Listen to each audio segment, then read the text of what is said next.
Hello friends, welcome in my channel. आइए शुरू करते हैं जीके क्लास 2 के इम्पोर्टेंट क्वेश्चंस को। हमारा आज का पहला प्रश्न है, हमारी गैलेक्सी की आकृति कैसी है। तो सबसे पहले मैं आपको बताना चाहूँगा कि गैलेक्सी होती क्या है। दोस्तों, गैलेक्सी तारों का और ग्रहों का एक समूह होता है जिसको हम आकाशगंगा भी कहते हैं। अब आपके ऑप्शंस हैं दीर्घवृत्तीय, वृत्तीय, सर्पिल या परवलयीय, लॉन्ग सर्कुलर, सर्कुलर, स्पाइरल या फिर पैराबोलिक। और इसमें जो आपका सही आंसर है वो है ऑप्शन सी, सर्पिल। हमारी गैलेक्सी की आकृति सर्पिल जैसी है। जैसा कि आप फिगर के माध्यम से देख रहे होंगे, गैलेक्सी को आकाशगंगा बोलते हैं और जो हमारी गैलेक्सी का नाम है वो है मिल्की वे। देखते हैं दोस्तों अगला प्रश्न, पृथ्वी किस गैलेक्सी का भाग है। गैलेक्सी मैं आपको बता भी चुका हूँ। ऑप्शंस हैं उर्सा माइनर, विग्रो ए, ड्रेको या मिल्की वे। दोस्तों, उम्मीद है आप लोगों ने इस प्रश्न का आंसर गेस कर लिया होगा, जैसा कि पहले क्वेश्चन में मैंने आपको बता ही दिया है। तो आपका सही आंसर है ऑप्शन डी, मिल्की वे। देखते हैं अगला क्वेश्चन, सौर मंडल में ग्रहों की संख्या है। हमारे सौर मंडल में कितने ग्रह हैं। ऑप्शंस हैं 7, 8, 9 या 10। उम्मीद है बहुत से लोगों को इसका जवाब शायद पता भी होगा। आपका सही आंसर है ऑप्शन बी, 8। जी हाँ, हमारे सौर मंडल में कुल 8 ग्रह हैं। अब आपको फिगर के माध्यम से हम बताएंगे मरकरी, वीनस, अर्थ, मार्स, जुपिटर, सैटर्न, यूरेनस और नेपच्यून। ये हमारे ग्रहों के नाम हैं जो हमारे सोलर सिस्टम में हैं। देखते हैं दोस्तों अगला प्रश्न, पृथ्वी का निकटतम तारा है।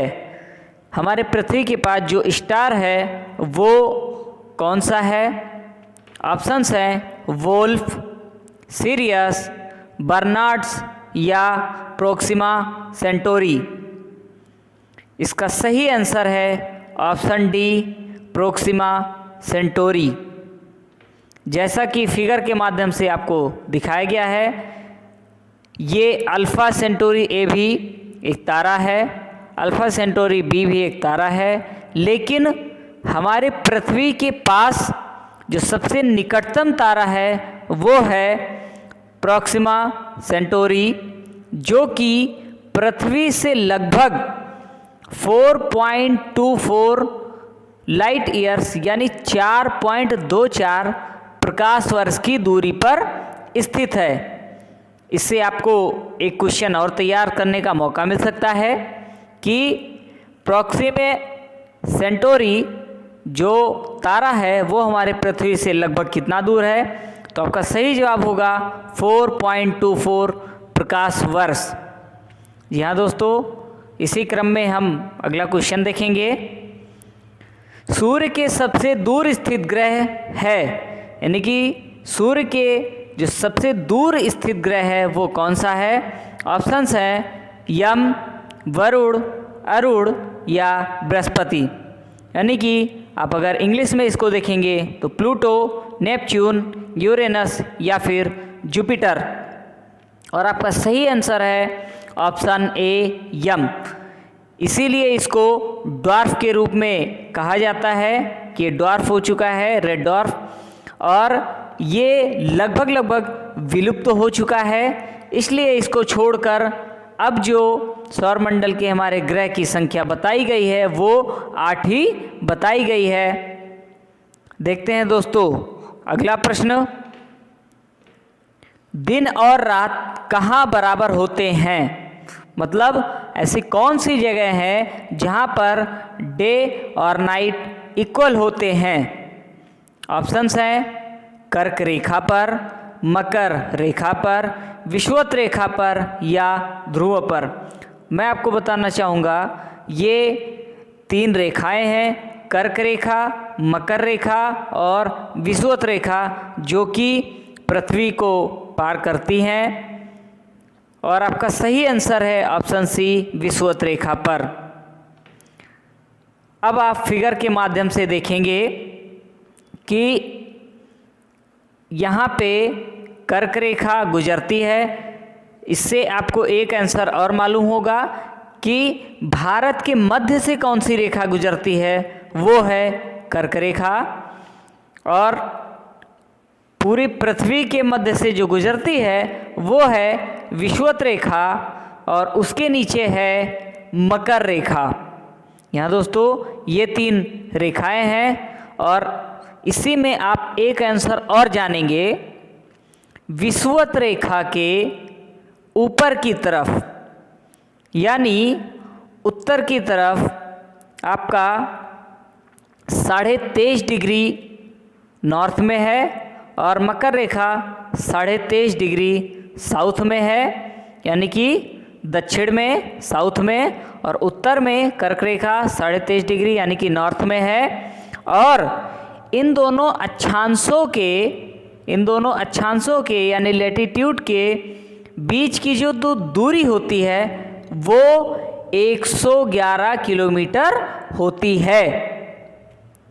अब देखेंगे दोस्तों अगला प्रश्न, 2 अक्षांशों के बीच की दूरी कितनी होती है? आपके ऑप्शंस हैं 107 किलोमीटर, 111 किलोमीटर, 121 किलोमीटर, 115 किलोमीटर। दोस्तों जल्दी से आप आंसर गेस करिए। इस प्रश्न का उत्तर मैंने पिछले वाले क्वेश्चन में बता भी दिया है। जी हाँ, बिल्कुल सही। आपका सही आंसर है ऑप्शन बी, 111 किलोमीटर। देखते हैं नेक्स्ट क्वेश्चन। मध्य रात्रि का सूर्य यानी मिडनाइट सन कहाँ दिखाई देता है? मिडनाइट सन कहाँ दिखाई देता है? मिडनाइट सन का मतलब होता है कि रात्रि में भी आपको अच्छा उजाला दिखाई दे, ऐसा लगे कि जैसे सूर्य की किरणें वहाँ की पृथ्वी पर पड़ रही हैं। और आपके ऑप्शंस हैं आर्कटिक क्षेत्र में, अंटार्कटिक क्षेत्र में, नॉर्वे में या उपरोक्त सभी। और इसमें आपका जो सही आंसर है वो है ऑप्शन डी, उपरोक्त सभी में। यानी कि जो मिडनाइट सन है वो आर्कटिक क्षेत्र में भी दिखेगा, अंटार्कटिक क्षेत्र में भी दिखेगा और नॉर्वे में भी दिखेगा। आपका सही आंसर ऑप्शन डी, उपरोक्त सभी में। जैसा कि फिगर के माध्यम से दिखाया गया है कि देखिए ये रात्रि का समय है, बट फिर भी ऐसा लग रहा है कि जैसे सूरज निकला हुआ है। देखते हैं अगले प्रश्न को। पृथ्वी का ऊपरी परत को क्या कहते हैं? यानी कि पृथ्वी की जो ऊपरी लेयर होती है उसको हम क्या कहते हैं? हमारी पृथ्वी में कई लेयर होते हैं, उनमें सबसे ऊपरी परत को हम क्या कहते हैं? आपके ऑप्शंस हैं मेंटल, क्रोड, भूपर्पटी, इसको क्रस्ट भी बोलते हैं, या उपरोक्त में से कोई नहीं। और इस ऑप्शन को गेस करिए और जवाब देने की कोशिश करिए। बहुत से लोगों ने इसका आंसर पढ़ा भी होगा। आपका सही आंसर है ऑप्शन सी, भूपर्पटी यानी क्रस्ट। अब फिगर के माध्यम से हम आपको दिखाएंगे, ये पृथ्वी के भाग हैं, ये पृथ्वी की संरचना है, जिसमें इसको अपर मेंटल बोलेंगे। यहाँ पे आपका ये रेड वाला पोर्शन जो है ये लोअर मेंटल है, और ये वाइट पोर्शन इनर मेंटल है, और यहाँ पे जो येलो पोर्शन है वो आउटर मेंटल है। और जैसा कि मैंने आपको प्रश्न में पूछा है कि पृथ्वी की जो सबसे ऊपरी परत है वो कौन सी है, तो देखेंगे दोस्तों ये स्काई ब्लू में है, जिसको बोलते हैं क्रस्ट या भूपर्पटी। देखते हैं अगला प्रश्न। खनिज तेल यानी मिनरल ऑयल एवं कोयला किन चट्टानों में पाया जाता है? ऐसे कौन से चट्टान हैं जहां से हमें खनिज तेल तथा कोयला प्राप्त होता है? आपके ऑप्शंस हैं अवसादी, आलय, कायांतरित, या इन सभी में? सेडिमेंट्री, आलय, मेटामॉर्फिक या ऑल ऑफ दीज? और इसमें आपका जो सही आंसर है वो है ऑप्शन ए, अवसादी। अब मैं आपको बताना चाहूँगा कि खनिज तेल यानी कि पेट्रोल, डीजल और कोयला, जो कि सभी लोग जानते होंगे, तो ये अवसादी चट्टानों से प्राप्त किया जाता है। ये फिगर के माध्यम से आपको दिखाया गया है, ये अवसादी चट्टान है। देखते हैं दोस्तों अगला प्रश्न। निम्न में से पृथ्वी का उपग्रह यानी सैटेलाइट कौन है? ऐसा कौन सा नेचुरल सैटेलाइट है जो पृथ्वी के पास है? और आपके ऑप्शंस हैं चंद्रमा, गैनीमेड, फोबोस और डेमोस। इस ऑप्शन को आप खुद गेस करेंगे। उसके पहले मैं आपको बताना चाहूँगा कि उपग्रह यानी नेचुरल सैटेलाइट क्या है। ये एक खगोलीय पिंड होता है जो किसी भी ग्रह या क्षुद्र ग्रह के आसपास घूमता है, उनका परिक्रमण करता है। उपग्रह का काम होता है कि ग्रहों के या क्षुद्र ग्रह के आसपास परिक्रमण करना। तो हमारी पृथ्वी के आसपास परिक्रमण कौन करता है? दोस्तों आपने उत्तर शायद गेस कर लिया होगा। मैं आपको बताना चाहूँगा, हमारे ऑप्शंस हैं चंद्रमा, गैनीमेड, फोबोस और डेमोस। आपका राइट आंसर है ऑप्शन ए, चंद्रमा। इसके साथ मैं आपको कुछ और जानकारी देना चाहूँगा। गैनीमेड, फोबोस और डेमोस के बारे में। तो जो फोबोस और डेमोस है, ये दोनों भी उपग्रह हैं, नेचुरल सैटेलाइट हैं, जो कि मंगल ग्रह के सैटेलाइट हैं। और गैनीमेड हमारे बृहस्पति ग्रह का यानी जुपिटर का सैटेलाइट है, और ये दोनों मार्स के सैटेलाइट हैं। इसमें आपको दोस्तों एक प्रश्न में आपके 3 प्रश्न तैयार हो गए हैं और तीनों का आपको उत्तर भी मिल चुका है। ऐसे ही जीके की तैयारी करते रहिए। देखते हैं अगले प्रश्न को। इस फिगर के माध्यम से आपको चंद्रमा दिखाया गया है। देखते हैं अगला प्रश्न।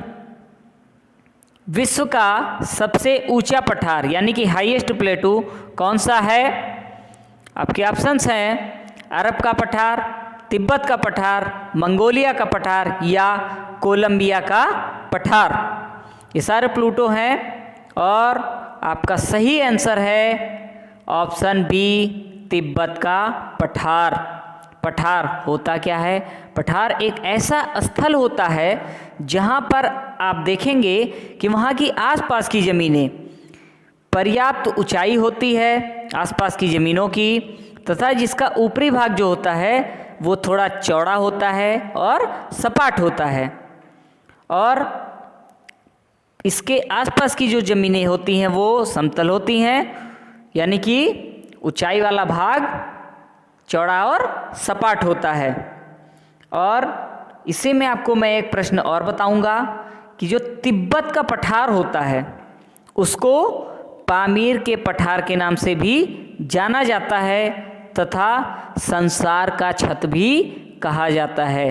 अगर दोस्तों आपसे क्वेश्चन ऐसे पूछ लिया जाए कि पामीर का पठार किस नाम से जाना जाता है, तो आपका आंसर होगा पामीर का पठार तिब्बत का पठार के नाम से जाना जाता है या संसार की छत के नाम से भी जाना जाता है। ये आप फिगर के माध्यम से देखेंगे। जैसा कि मैंने आपको बताया कि आसपास की समतल ज़मीनें होती हैं और वहाँ की ज़मीनें, पठार की ज़मीनें थोड़ी ऊंची होती हैं और सपाट भी होती हैं। देखते हैं दोस्तों अगले प्रश्न को। भारत में सबसे प्राचीन पर्वत श्रृंखला यानी कि सबसे पुरानी जो माउंटेन रेंज है वो कौन सी है? ऑप्शंस हैं अरावली, विंध्य, सतपुड़ा या हिमालय। हिमालय पूरी पर्वत है, अरावली, विंध्य, सतपुड़ा इसके रेंज हैं, हिमालय रेंज है। बट इसमें आपका जो सबसे प्राचीन पर्वत श्रृंखला है वो है ऑप्शन ए, अरावली। बढ़ते हैं अगले प्रश्न पे। भारत की सबसे चौड़ी नदी कौन सी है? भारत की सबसे चौड़ी नदी कौन सी है? ब्रह्मपुत्र, गोमती, गंगा या चंबल। तो जो भारत की सबसे चौड़ी नदी है वो है, आपने उत्तर शायद गेस कर लिया हो फिगर के माध्यम से, सबसे चौड़ी नदी है ऑप्शन ए ब्रह्मपुत्र। फिगर के माध्यम से आपको बताया भी गया है। देखते हैं दोस्तों आज के आखिरी प्रश्न को। हमारा आखिरी प्रश्न था भारत की सबसे चौड़ी नदी, और इसी के साथ हमारा आज का क्लास समाप्त होता है। उम्मीद है आपको ये सारे क्वेश्चंस समझ आए होंगे, पसंद आए होंगे। इसलिए हमारे वीडियोस को शेयर करें, लाइक करें और सब्सक्राइब करें।